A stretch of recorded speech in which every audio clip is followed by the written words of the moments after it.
안녕하세요. 더위가 점점 심해지고 있네요.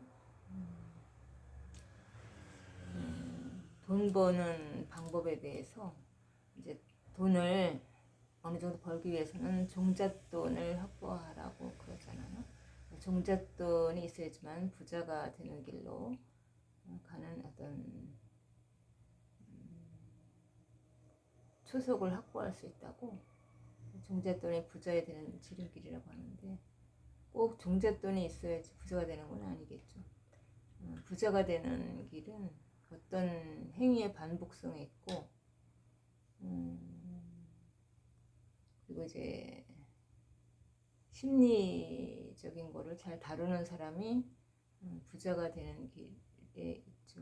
돈도 결국에 심리의 작용이잖아요. 주식시장도 마찬가지로 사람의 심리가 이동하는 거기 때문에 사람의 심리를 잘 파악하고 볼 수 있는 그런 사람들이 그 사람의 심리를 잘 활용해서 돈을 벌기도 하고,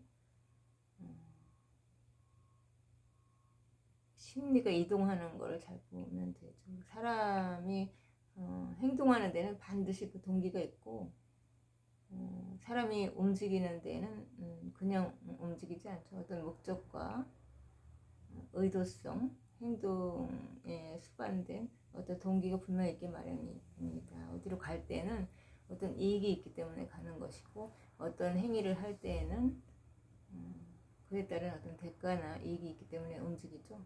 자본주의 논리가 그렇듯이.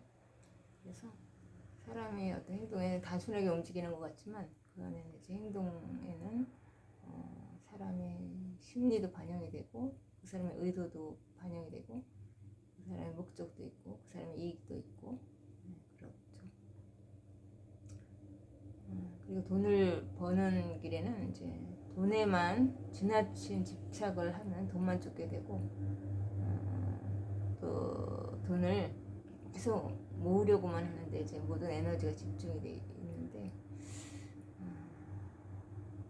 그러한 것보다도 어떤 자기의 주변을 잘 관리하는 것이 중요합니다. 자기 주변에 어떤 친밀한 가족들과 유대라든지 애정, 사랑 이런 거를 잘 강화하는 것이 중요하다는 생각이 듭니다. 그랬을 때 그 강한 사람의 인연의 어떤 에너지를 타고 들어오는 것이 돈이기 때문에 자기가 중요하게 이제 인간관계를 맺고 있는 아주 중요한 순위, 그러니까 가족이라든지 친밀한 관계를 유대감을 잘 형성하면 그 인연을 타고서 들어오기 때문에 돈을 열심히 쫓지 않아도 그 인연들이 자연스럽게 모여들면서 가지고 오는 그런 돈의 가치가 있기 때문에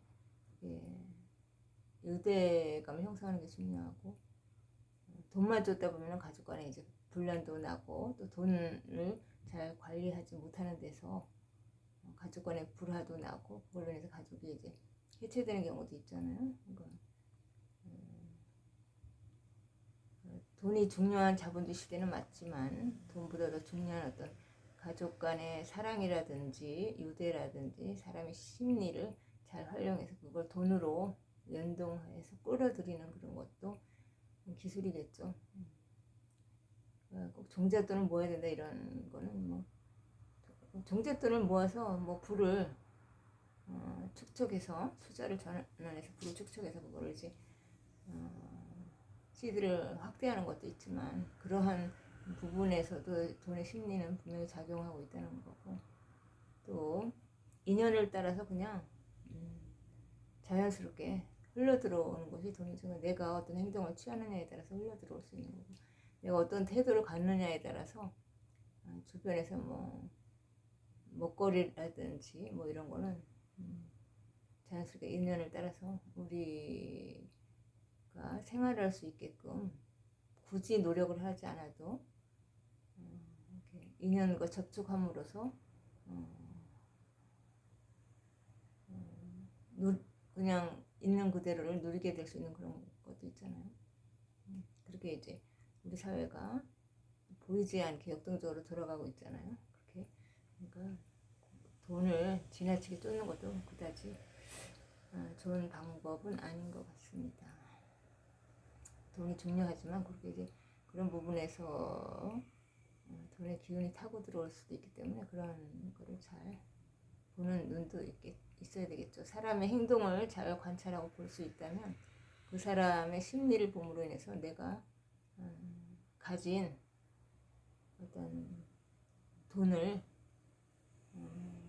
쉽게 다른 사람들에게 이제 이용당하거나 빼앗기지도 않게 될 수도 있겠죠. 그러니까 그 사람들의 의도를 볼 수 있기 때문에 그런 것도 돈을 잃지 않는 것이 되겠죠.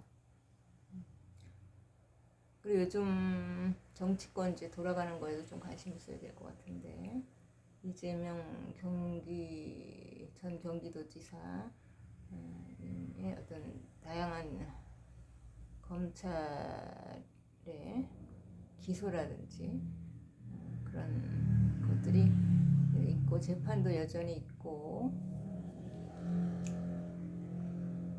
그리고 이재명 대표께서 다시 당대표를 사퇴하고 곧 연임을 또 했잖아요. 연임해서 당권을 거머쥔 상태이기 때문에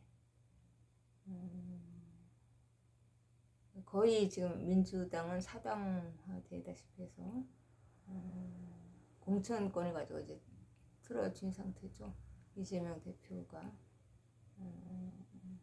그들만의 이익의 리그가 형성이 됐기 때문에 이익을 가지고 아주 끈끈하게 어떤 당이 형성이 됐기 때문에 쉽게 그 유대가 흔들리지는 않겠죠.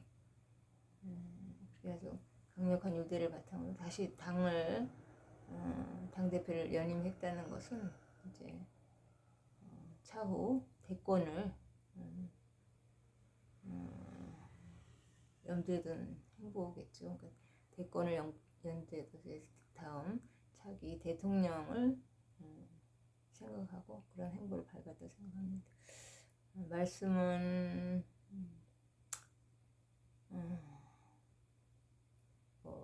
여러 가지 다양한 이야기를 하셔도 그 안에 이재명 당대표님의 개인적인 어떤 권력에 대한 어떤 욕심과 그런 심리가 작용한 행보겠죠. 그래서 연임을 통해서 이제 이재명 당대표께서는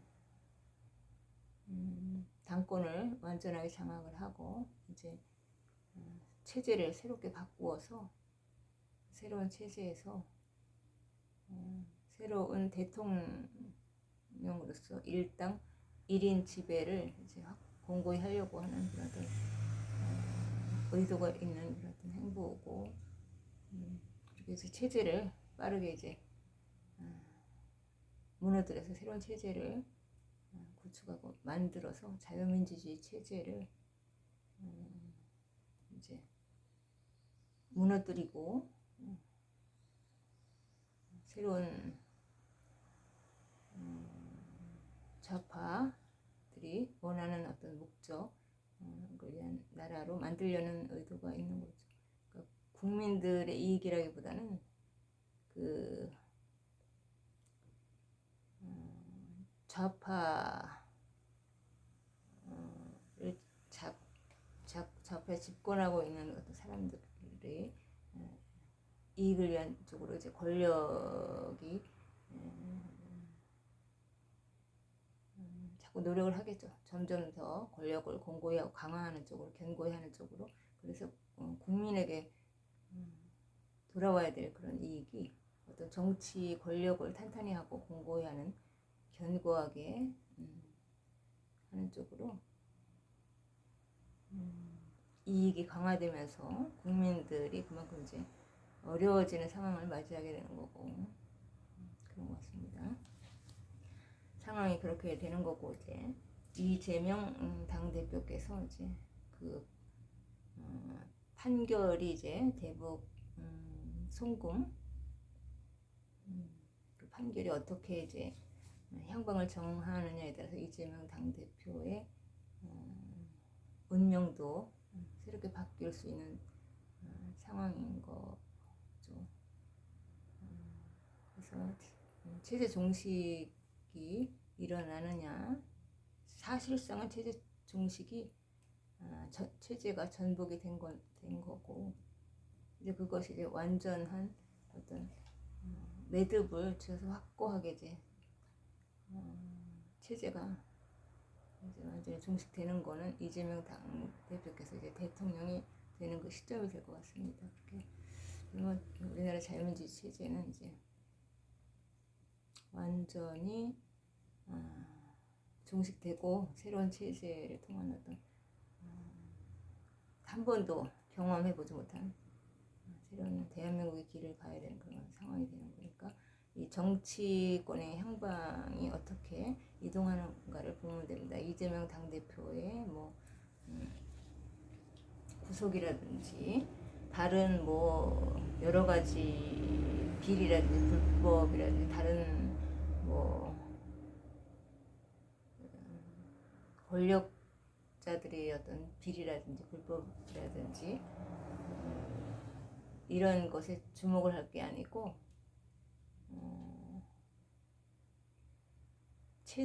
체제가 어떻게 이제 전복이 일어나고 어떻게 새로운 체제가 만들어지고 이런 그 맥을 보는 것이 가장 중요하지. 왜냐하면 그런 어떤 뭐 비리 부패라든지 불법이라든지 그런 어떤 권력자들은 권력의 암투이기 때문에 권력을 쟁취하고 이제 하는 과정에서 그들의 이익을 위한 권력의 암투이지 그것이 이제 국민들과는 그다지 큰 상관이 없고 타격을 입히지 못하지만 지금 대한민국의 체제가 무너지는 것은 국민들에게 정말 큰 타격을 입힐 수 있는 문제이기 때문에 여기 정치권이 움직이는 그런 향방을 봐야 된다는 거죠.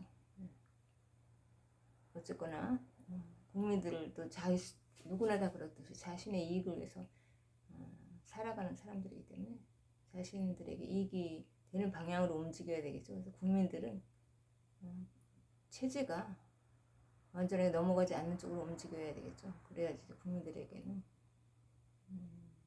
그만큼 이익이 되는 것이기 때문에. 그래서 그럼 다른 비리 뭐 개인적인 권력 누가 무슨 어떤 일을 저질렀고 비리를 저질렀고 뭐 탄핵이라든지 뭐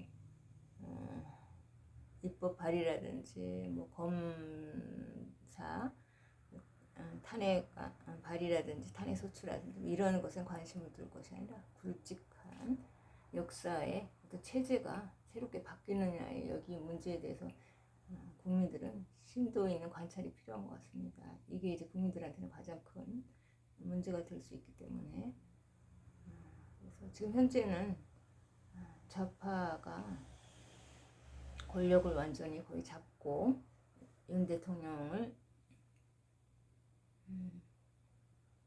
빠르게 이제 탄핵을 시키고자 다양한 접근을 통해서 전략적으로 이제 탄핵을 위한 다양한 방법으로 이제 윤 대통령을 코너에 몰아가면서 빠르게 윤 대통령의 어떤 권력을 무너뜨리기 위한 어떤 보이지 않는 지금 작전들이 들어가 있다고 생각이 됩니다. 그리고 그래서 이제 조기에 윤 대통령을 무너뜨리고 그 자리에 새로운 이재명 대통령이 되려고 하는 권력의 보이지 않는 암투겠죠. 그래서 이제 체제를 바꾸고 새로운 체제를 통해서 대한민국을 새롭게 그들이 원하는 목적과 나라를 이끌고 가기 위해서 그들의 권력을 더 강화하고 그들의 이익을 더 강화하고 그들의 체제를 강화하는 쪽으로 점점 더 대한민국의 이익이 쏠리는 거기 때문에 국민의 이익과는 완전히 상반된 그래서 국민과의 이해 충돌의 지점이 발생하는 그런 것이 바로 이제 체제가 바뀌는 지점이라고 생각이 되고, 정치권과 국민과의 이해 충돌이 이제 발생하게 된 거죠. 그렇기 때문에 지금 그런 바뀌는 추이를 잘 보아야 되는데, 지금 많이 권력이 좌파에 완전히 장악이 되고, 거의 많은 부분이 접수가 되고 넘어간 상태이죠. 정치 상황은 그렇고, 가장 중요하게 보여야 될 것이 그거이기 때문에, 다른 사람들의 여러 가지의 많이 사건들이 다루고 있지만 그런 건 중요한 부분이 아니죠. 대한민국 국민들에게 있어서는. 그리고 이제 부모의 사랑에 대한 이야기를 하려고 하는데, 부모님의 사랑이 지나치게 이제 부모님의 사랑이 많은 건 좋지만 지나치게 과다할 경우에 그 지나친 사랑으로 인해서 이제 화초도 지나치게 이제 사람이 손이 타거나 과하면은 그것이 이제 주변에 화초들이 그 뿌리가 썩는 것과 같습니다. 물도 지나치게 많이 주면 썩듯이 부모님의 사랑도 지나치면은 다 자녀의 어떤 독립성을 저해하고 부모 자녀 간의 어떤 결속력은 강화될 수 있지만, 이제 성인에 대해서는 지나친 부모의 사랑이 오히려 자녀 인생의 발목을 잡고 자녀를 새로운 인생길로 걸어나가는데 엄청난 장애가 되겠죠. 그래서 부모의 그러니까 인성이 과다할 경우에는 그 자녀가 자신의 인생을 펼치지 못하고 부모에 묶여서 주변과 연결된 것들이 다 이제 썩고 화초가 이제 흔들리게 되고 무너지게 된다는 것입니다. 그래서 부모의 지혜가 필요한 거죠. 지나친 사랑은 오히려 독이 되는 결과가 있을 수 있기 때문에 그런 걸 적절하게 통제하고 스스로를 조절할 수 있는 것도 성인 마인드겠죠. 부모된 마인드고, 그런 걸 절제할 수 없고 그런 지나친 사랑으로 인해서 자녀에게 오히려 독이 된다면 그거 부모로서의 어떤 미성숙하고 행동이겠죠. 그런 것들이 또 삶을 살아가는 지혜가 아닐까 생각을 합니다. 주식은 좋은 주식을 장기적으로 이제 종목이 이렇게 여러 개, 10개 이렇게 많이 있을 필요도 없는 것 같습니다. 딱 5종목만 잘 선정을 해서 그걸 장기적으로 이제 주식이 하락 구간이든 상승 기간이든 관계없이 쭉 가지고 일정 부분의 돈을 가지고 갔을 때 이제 거기에서 이제 수익이 나면 적절한 수익이 났을 경우 그걸 이제 매도하는 상황으로 그렇게 갔으면 되는 것 같고, 결국 사람들이 이제 많이 모인다는 것은 그만큼 호황이고 그 주식이 상승을 맞이할 시점이라고 보면 되겠죠. 그래서 애플이라든지 아마존, 마이크로소프트 이런 견고한 어떤 기업은 나중에도 끝까지 몇십 년 동안 장기적으로 살아남을 가능성이 높겠죠. 자금이니까, 자본주의에서는 자금이잖아요. 그러니까 돈이 많은 기업이 그만큼 그런 많은 돈을 기반으로 더 좋은 기술도 확보할 수 있고 더 좋은 어떤 투자도 할 수 있고 그러면서 점점 더 많은 기회를 가지고 오고 그렇게 이제 성장하는 것을 이제 주식을 투자하는 사람들이 나눌 수 있는 구조이기 때문에 이제 큰 기업은 장기적으로 건재할 수 있다는 걸 의미하겠죠. 그래서 큰 이름 있는 기업 그런 것들은 잘 시장 추이를 보면서 투자해 나가는 것도 괜찮은 방법이 아닐까 생각을 합니다. 개인적으로. 감사합니다.